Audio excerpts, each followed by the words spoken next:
Donald Trump and Kamala Harris just have a debate, and it was very interesting. And this has tremendous implications to the stock market, to the bonds market, and to the economy of US and possibly the rest of the world. So let's watch on to see finally what my prediction would be and the implications to the stock market, shall we? So Donald Trump and Kamala Harris have just had a presidential election debate, and it was very interesting to see a former president debate a current vice president. And it was a very important. This debate will set the tone for the outcome, possibly in November. So let's watch on, and I'll give you the highlights of what happened and the implications out of this debate. As usual, these are my disclaimers. And let's watch on. My reflections from the presidential debate is actually this. Number one, I actually think that Donald Trump is damn impressive at 78 years old.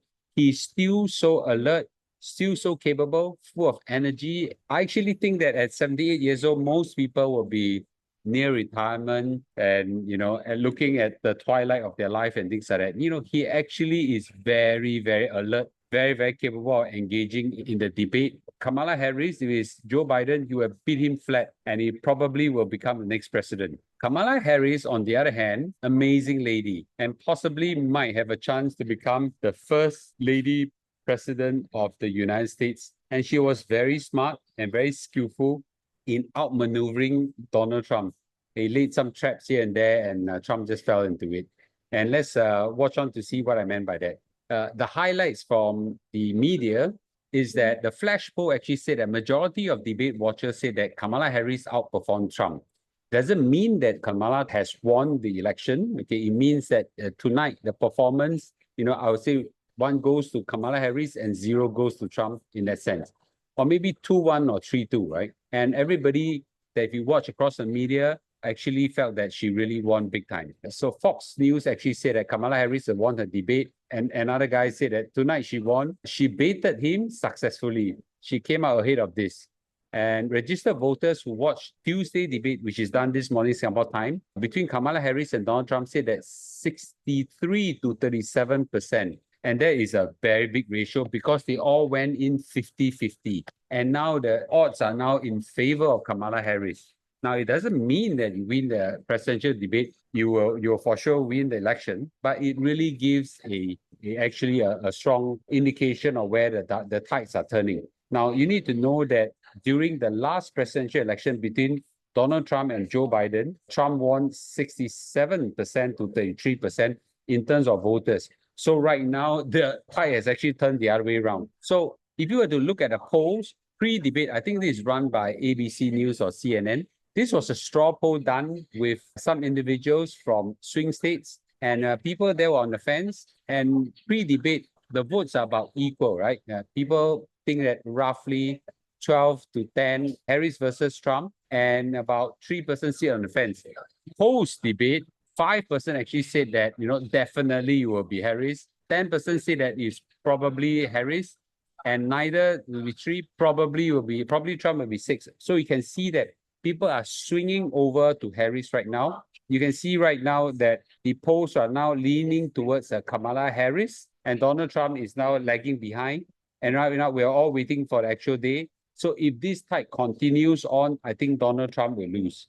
So an analyst of the presidential election actually say that, while there are no knockout blow, but the dollar now edged lower as Kamala Harris opens a marginal lead over Donald Trump. Harris started off nervously, but she gained confidence and set out economic policies really clearly. This gave some relief to the market, weakening the dollar, but it's hard to say at this point in time what the dollar would be.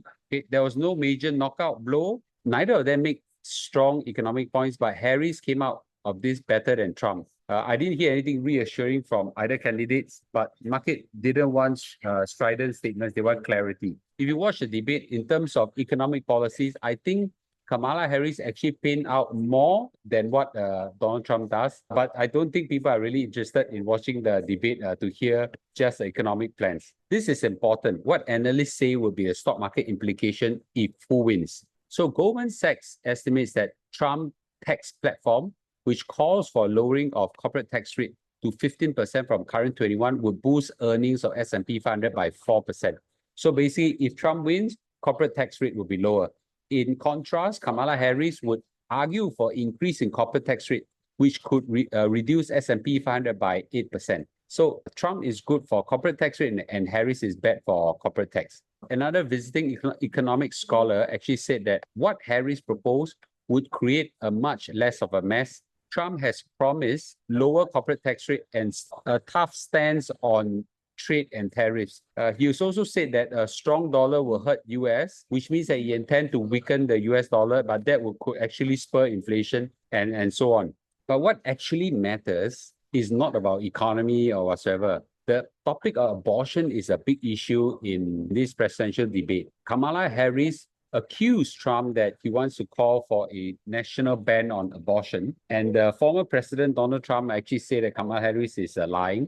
There was a lot of noise around this topic, and Donald Trump got triggered and started creating some nonsense about some states actually allow the the infant to be killed after birth, which is illegal, in the whole of US. But, the minute he says it, he loses some votes straight away because he appears that he's an old man talking nonsense, okay? And Harris was really all out in protecting the woman's interest in this thing. And I think Donald Trump did not really defend this topic really well. And as a result, I think he's going to lose a lot of ladies' votes. Kamala Harris actually laid a lot of traps for Donald Trump, and actually Donald Trump fell into it.